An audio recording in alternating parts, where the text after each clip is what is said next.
Bom dia, gente, tudo bem com vocês? Então, como eu falei na aula passada, hoje nós vamos corrigir os exercícios da nossa apostila. Vamos começar? Página 11, questão 7. Outra forma de preservação da produção artística e cultural são os atos de tombamento e determinação de obras, monumentos, elementos da cultura local, nacional ou universal. Por que se tombam patrimônios? Que atividades podem ser tombadas? Cite pelo menos 3 exemplos. Aqui, nessa parte, nesses exercícios, nós discutimos a respeito de museus, preservação das obras artísticas. Ele quer saber qual é a função do patrimônio histórico. O que a gente pode dizer sobre isso? A ação de tornar uma produção cultural um patrimônio histórico tem como finalidade principal preservar a cultura e garantir que determinados saberes continuem vivos em suas comunidades. O que a gente falou aqui? Que é importante a gente pegar uma produção cultural e transformar ela num patrimônio histórico, porque essa é uma forma de garantir a preservação daquela cultura. Isso também está relacionado ao turismo, atividade econômica importante nos dias atuais. Isso se estende à questão econômica, que se relaciona com o turismo. Quando você visita algum lugar, um estado, uma cidade, outro país, para conhecer aquele lugar, você busca estudar um pouquinho da história. E como que a gente faz isso? Visitando os pontos turísticos, descobrindo qual é a história daquele ponto turístico, visitando museus, visitando exposições, enfim, restaurantes e inúmeros lugares que vão contar um pouquinho da identidade daquele local que você está. E isso daí, essa questão do patrimônio histórico, ele também mexe com a parte econômica de um país. Vale também agregar a preocupação de restringir a especulação imobiliária que, com certa frequência, destrói obras arquitetônicas. Usando a cidade do Rio como exemplo, muitos lugares, muitas construções lá no centro da cidade foram compradas por empresas e derrubadas para construírem um prédio maior, para construírem um prédio moderno. Com isso, a gente tem a perda de uma parte da história do centro da cidade, que é um local que concentra muitas igrejas, museus, exposições, as próprias construções, que são pensões, moradias, restaurantes, elas contam uma história. Elas foram construídas há muito tempo atrás. Elas deveriam ser preservadas por ter importância para a nossa história. Geralmente as construções arquitetônicas são tombadas, mas isso pode ocorrer com cidades inteiras ou mesmo com a gastronomia de um país, como, por exemplo, acontece no México. Questão 8. Se há espaços oficiais de produção e preservação de arte, há outros espaços considerados não oficiais. O que você sabe sobre esses espaços e suas manifestações? Assim como nós temos os museus como espaços oficiais de preservação de obras artísticas, nós temos também alguns espaços não oficiais de produção e preservação artística. Quais são esses lugares? O que são essas coisas? Como que isso se apresenta? Como se apresentam esses espaços não oficiais? Esses espaços não oficiais, eles podem ser os muros ou edifícios que contêm algum grafite, que contém alguma pintura. Na cidade de São João, nós temos alguns lugares com essas manifestações artísticas. As apresentações em espaços públicos, que seriam o quê? Ser uma apresentação artística, uma apresentação teatral, que a gente vê numa praça pública, que a gente vê no shopping, num espaço específico que o shopping reservou para apresentações artísticas. Podem ser as manifestações musicais que a gente vê nos lugares. Tudo isso são considerados espaços não oficiais de produção e preservação artística. Questão 9. Além dos muros que apresentam fisicamente obras de arte e produções humanas variadas, há museus que se dedicam ao mundo virtual. Você conhece algum museu virtual? Pesquise informações sobre esse tipo de museu. Essa questão aqui já é uma resposta pessoal, porque você vai precisar pesquisar algum espaço, você vai escolher um espaço e vai falar um pouquinho sobre o que você aprendeu com isso. O que você pode ressaltar a respeito da questão econômica? É mais barato esse tipo de museu virtual? Ele é mais acessível? Que obras eles nos apresentam? Como elas são apresentadas? Então, vocês vão falar sobre tudo isso. Na página 12, nós temos um texto que fala a respeito de 3 museus e ele pede o link de acesso para esses museus. E os links estão aqui. Na questão 10. Visite o portal do Instituto de Museus, leia um dos guias liberados para consulta pública e constate a realidade internacional comparada à nacional. Depois disso, reflexione sobre as seguintes questões.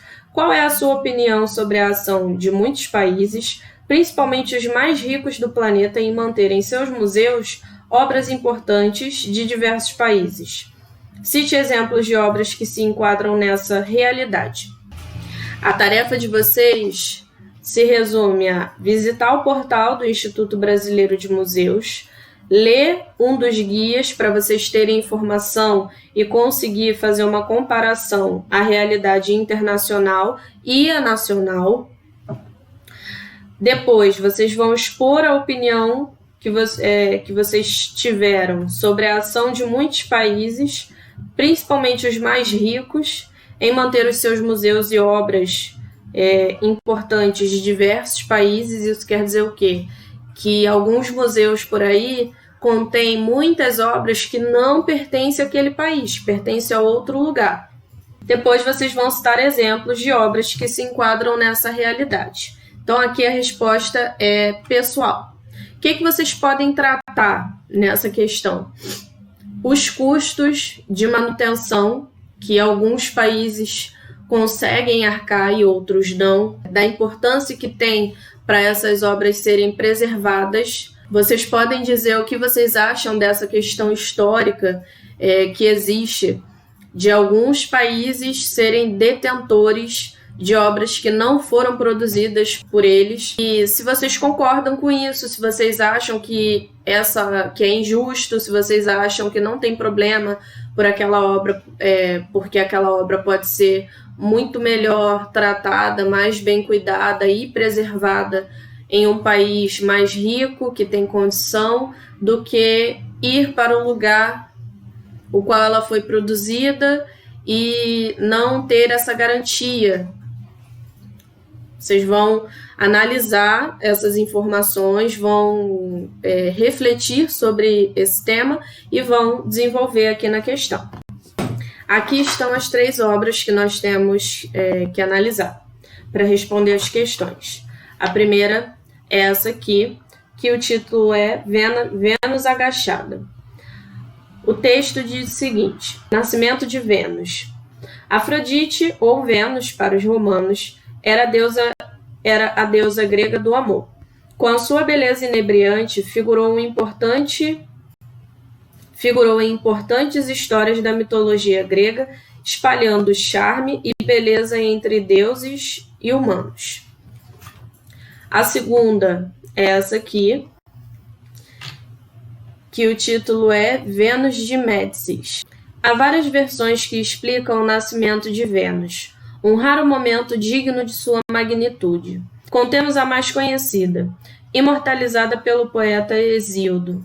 Diz o poeta que nos tempos primordiais, quando arrebatadoras forças da natureza reinavam sobre o mundo, 2 titãs se uniram para gerar a vida no planeta. Eram eles Urano, representando a grandiosidade do céu, e Gaia, a Mãe Terra. Todos os dias Urano derramava sobre Gaia suas sementes, fazendo surgir a vida das entranhas de sua esposa. Assim nasceram os demais titãs, entre eles Cronos, o deus do tempo. Cansada de ser constantemente fecundada, Gaia pediu ajuda a seu filho Cronos para dar fim a seu incômodo. Juntos elaboraram um plano e, com a ajuda de Gaia, Cronos dominou seu pai e arrancou-lhe os testículos, que foram arremessados à distância no meio do oceano. Ao afundarem nas águas, os testículos liberaram as sementes de Urano, formando uma espessa espuma branca, que em grego significa afro. Da espuma formou-se uma concha de madrepérola, da qual emergiu Afrodite ou Vênus. Esse momento de sublime beleza inspirou muitos artistas que o imortalizaram por meio de suas obras. E logo embaixo nós temos o quadro do Botticelli, cujo título é O Nascimento de Vênus.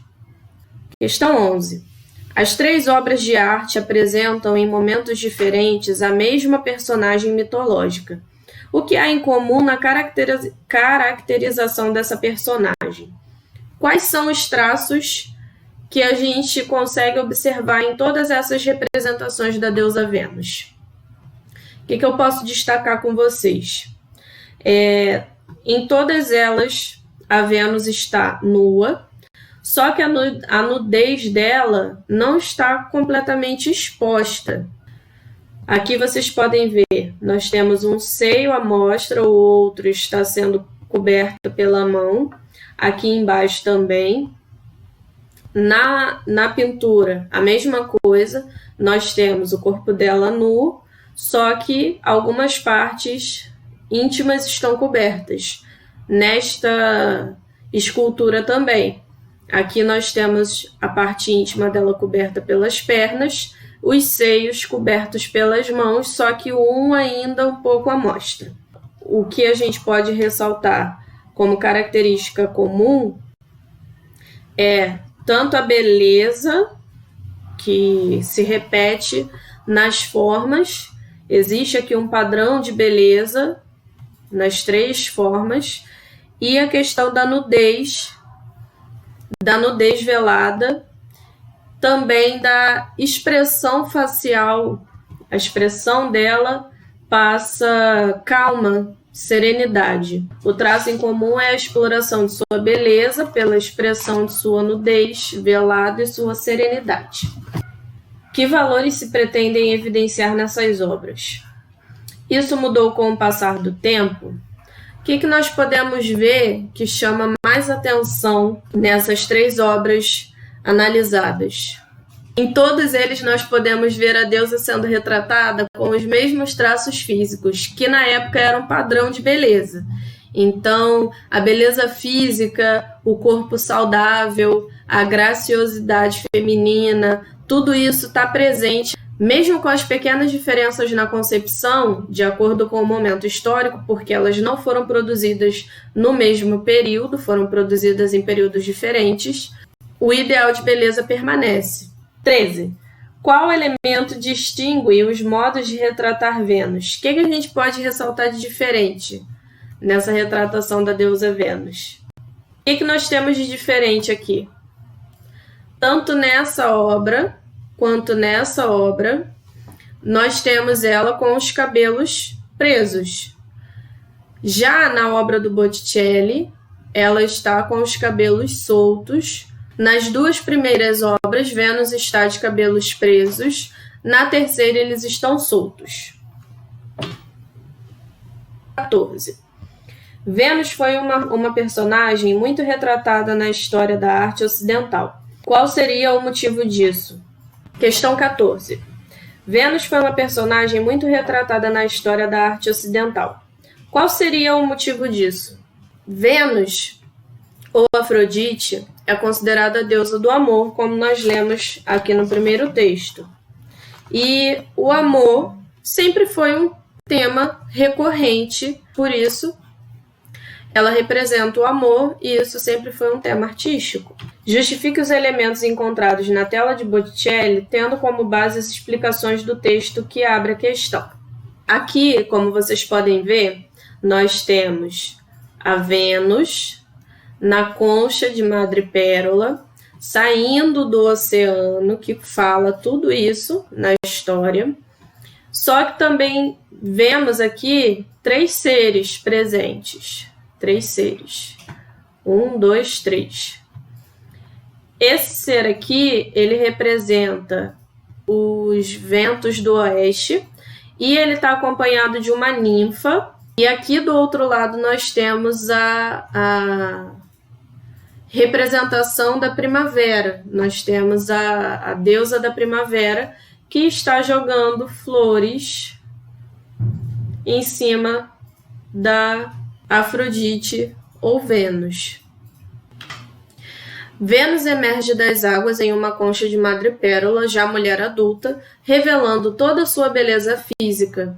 Há a presença de água, remetendo ao lugar em que foram jogados os testículos de Urano, segundo a mitologia. E algumas outras coisas que nós vimos também, porém que não foram citadas no texto. Questão 16. A escultura é uma expressão artística que se vale das formas, dos volumes para expressar-se. Considerando o momento de produção da obra original, comente o conceito de beleza depreendido dessa expressão artística. Então, na questão 16, a resposta é a seguinte. Beleza é perfeição física, materializada pela exposição de um corpo nu, esbelto, forte, jovem, que expressa pleno vigor físico. Nós vemos isso claramente na obra que retrata Davi 17. A recriação de Davi, intitulada Fête Davi, fez parte da campanha do Comitê Olímpico Esportivo Alemão e trazia o seguinte slogan: The message: If you don't move, you get fat. Qual é a mensagem? Se você não se move, você engorda. Qual é a intenção dessa recriação de Davi? Qual é a crítica que está subentendida nessa mensagem? Ele expõe de uma forma irônica e cômica e bem-humorada acerca das consequências do sedentarismo, porque se você não pratica exercícios, você engorda. Por que se buscou referência na obra original para veicular a mensagem do Comitê Olímpico Esportivo Alemão? Qual foi a intenção deles ao criar essa propaganda? Aqui, a resposta de vocês é pessoal. Discuta as intenções desta associação de imagens. Aí em cima nós temos os 3 Davis. Nós temos o Davi original, o Davi gordinho e o Davi vestido de palhaço do McDonald's. Vamos ver. A terceira imagem de Davi, caracterizado de palhaço do McDonald's, acentua a crítica de que os sanduíches dessa rede de fast food são grandes responsáveis pela obesidade das pessoas. De certa forma, é atribuída a responsabilidade do problema de obesidade à rede de fast food McDonald's. 20. O conceito de beleza expressado por esses 2 grandes referenciais da arte, Vênus e Davi, é vigente nos dias de hoje no campo da arte e da vida cotidiana das pessoas? Esse conceito de beleza, ele ainda existe? A resposta é pessoal. A realidade descrita por você na questão anterior é válida para outras culturas?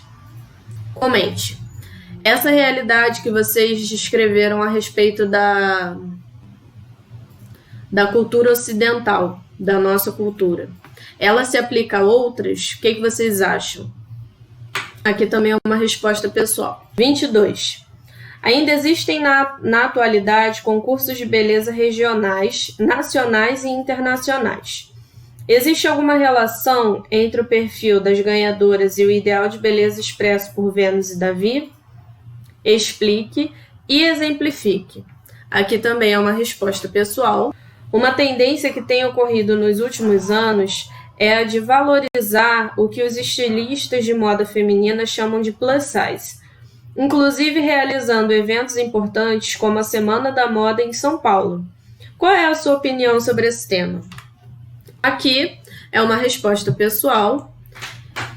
E vocês podem dizer se vocês acham que é relevante, que é importante, por que é importante, por que é relevante, o que ele pode reforçar. E é isso, gente. Até a próxima aula. Qualquer dúvida que vocês tiverem, falem comigo na plataforma, falem comigo por e-mail, que com certeza eu vou responder.